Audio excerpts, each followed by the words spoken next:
La Commission européenne a proposé de nouvelles sanctions contre la Russie visant les revenus pétroliers, la flotte fantôme, les banques, les entreprises de crypto-monnaies, les métaux, les produits de la pêche et les soldats ayant pris part à l'invasion à grande échelle de l'Ukraine.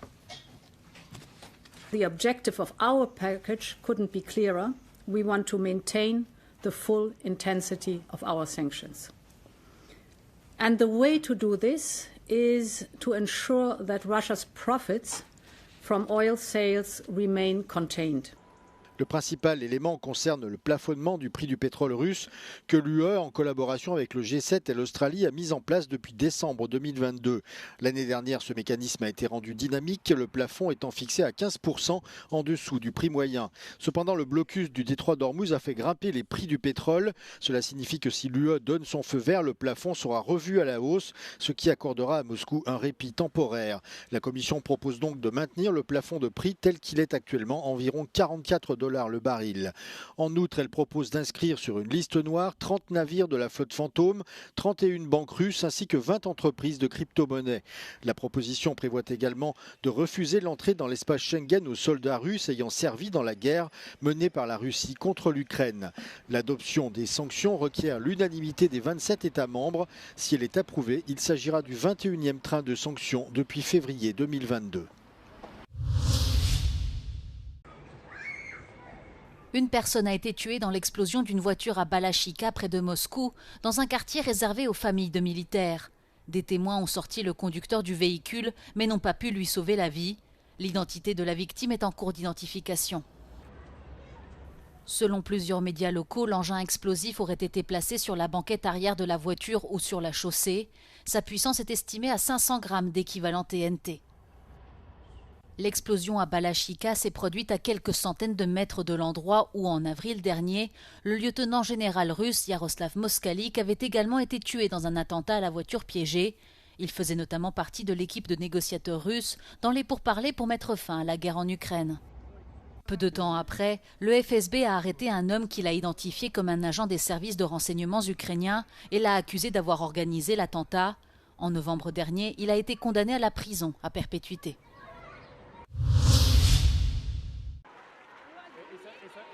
Près de 60 400 personnes ont participé à 216 rassemblements partout en France devant le ministère de la Justice et les tribunaux pour manifester leur mécontentement après la mort de la petite Liana, 11 ans, dont le corps a été retrouvé jeudi dernier, après plusieurs jours de recherche intense.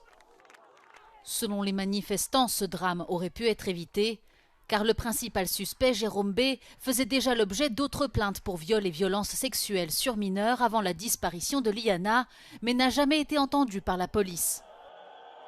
Déjà des moyens financiers, des moyens aussi humains, des formations dans les commissariats en fait, pour les dépôts de plainte. On voit bien que lorsque une femme ou même un enfant va exprimer un abus qu'il a subi, il ne se passe rien. Quelquefois même les plaintes, elles ne sont pas prises en compte.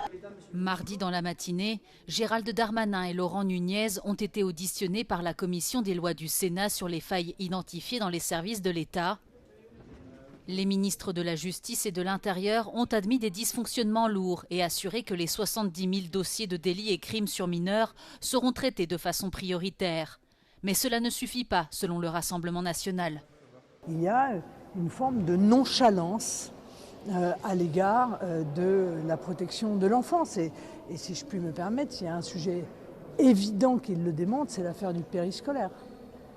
Bon, le fait qu'en 2026, en France, on soit en train de s'interroger pour savoir s'il ne faut pas peut-être vérifier les antécédents judiciaires de ceux qui gardent nos enfants et qui sont donc moins surveillés en termes d'antécédents que ceux qui gardent les banques, ça devrait interroger tout le monde quand même. À l'issue d'une réunion interministérielle mardi après-midi, le Premier ministre Sébastien Lecornu a proposé de renforcer les peines pour les violeurs en série qui pourront encourir la perpétuité au lieu de 20 ans actuellement. Il a ajouté que les actes d'enquête concernant les crimes contre les enfants devront être effectués dans un délai maximal de 3 mois. La Commission européenne a mis en garde le gouvernement albanais au sujet d'un projet immobilier de presque 1,5 milliard d'euros lié à la famille du président américain Donald Trump. Les manifestations contre la construction d'un complexe touristique de luxe en bord de mer, mené par la fille de Trump Ivanka et son gendre Jared Kushner, dans une réserve naturelle protégée en Albanie, entrent dans leur deuxième semaine. Un porte-parole de la Commission européenne a exhorté Tirana à agir pour ne pas compromettre la candidature du pays à l'adhésion à l'UE, les négociations d'adhésion exigeant qu'un pays candidat se conforme aux règles environnementales. Albania should refrain from action that could undermine the fulfillment of the closing benchmark, and we expect the Albanian authorities to act without delay. Le porte-parole a ajouté que la Commission avait fait part de ses préoccupations au ministre de l'Environnement albanais concernant les lacunes potentielles de projet et que le ministre avait assuré à Bruxelles que les travaux de construction avaient été suspendus.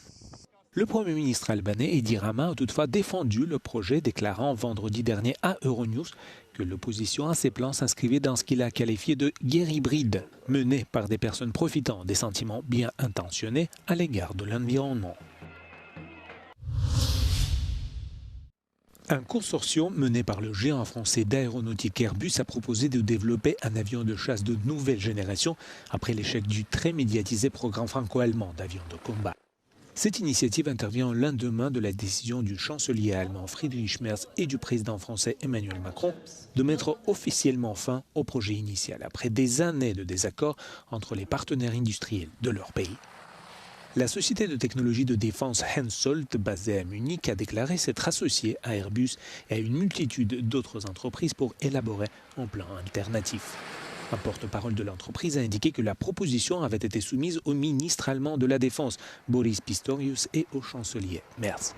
Pistorius a reconnu avoir reçu une telle proposition et a déclaré que son cabinet était encore en train de l'évaluer. Mais il a salué l'intérêt continu des parties prenantes après ce qu'il a qualifié d'échec douloureux de l'initiative précédente. Les entreprises ont indiqué que davantage de détails seraient communiqués jeudi lors du salon aéronautique ILA de Berlin.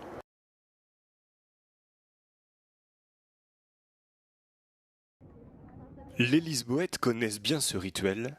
De fin mai à mi-juin, le parquet Eduardo VII se transforme en la plus grande librairie du pays. Un paradis pour tout amateur de livres, avec des centaines de milliers de titres parmi lesquels choisir. Cette année, la 96e édition du Salon du Livre compte 350 stands tenus par 128 participants, représentant au total environ 900 maisons d'édition. A Feira do Livro é dos maiores eventos culturais do nosso país, talvez mesmo o maior evento cultural.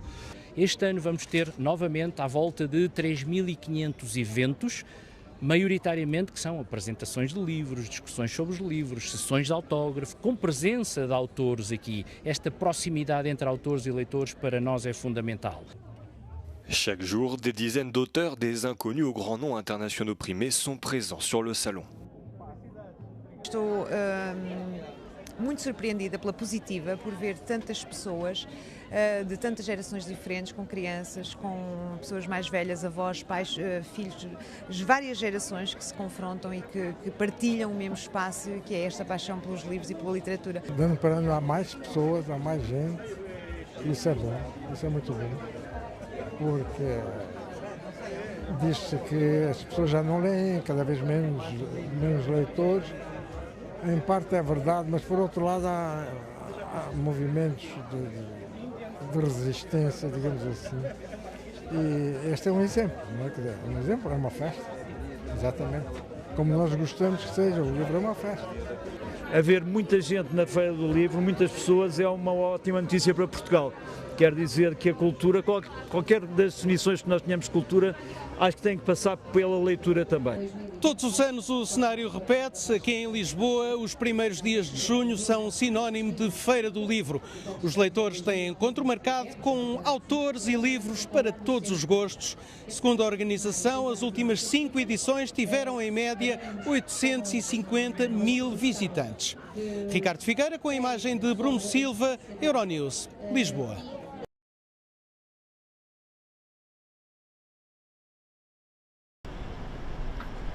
À quelques jours du coup d'envoi de la Coupe du Monde de football, les villes hôtes d'Amérique du Nord finalisent leurs derniers préparatifs. De Kansas City à Toronto, les autorités assurent que les dispositifs de sécurité sont désormais prêts à accueillir des millions de supporters venus du monde entier. I think for the world, we want to show off that Kansas City is on the rise, that we are elevating. We are, no longer, as we say, a flyover state, we're a fly-to state. But we also want people in Kansas City to be really proud of this as well. We hope Kansas Cityans and those in the region are really excited to host and show off and proud that this came to their backyard. Toronto accueillera 6 matchs de la Coupe du Monde à partir de vendredi. Les responsables de la plus grande ville du Canada se disent prêts à accueillir le monde entier en mettant l'accent sur la diversité de la ville. Embrace this moment in our city, in our country's history, and experience all that this opportunity has to offer. We are ready to welcome the world and we are looking forward to kicking off. Mais au-delà des préparatifs des villes hautes et des stades, l'attention se porte désormais également sur les équipes nationales. Lundi, la présidente du Mexique, Claudia Sheinbaum, a présidé une cérémonie de remise du drapeau à l'équipe nationale 3 jours avant que le pays n'ouvre la Coupe du Monde de la FIFA 2026 contre l'Afrique du Sud. Le Mexique accueille 6 équipes nationales sur son territoire, dont l'équipe iranienne en conflit avec les États-Unis. Revers de la médaille, alors que les derniers préparatifs entrent dans leur phase finale, les supporters et les officiels sont confrontés à certains obstacles. Le prix des billets exorbitant ainsi que des interdictions de voyager et de restrictions de visa imposées par les États-Unis. Lundi, Omar Hartan, qui devait être le premier Somalien à arbitrer lors de la phase finale de la Coupe du Monde, a été retiré de la liste des officiels par la FIFA après s'être vu refuser l'entrée aux États-Unis. Ce refus fait suite à la liste d'interdictions de visa et aux restrictions imposées par le président Donald Trump, qui concerne notamment 4 pays participants à la Coupe du Monde, Haïti, l'Iran, le Sénégal et la Côte d'Ivoire. Et pour de nombreux fans de foot, un pays qui ne souhaite pas accueillir les supporters des équipes qualifiées ne devrait pas être autorisé à accueillir la Coupe du Monde.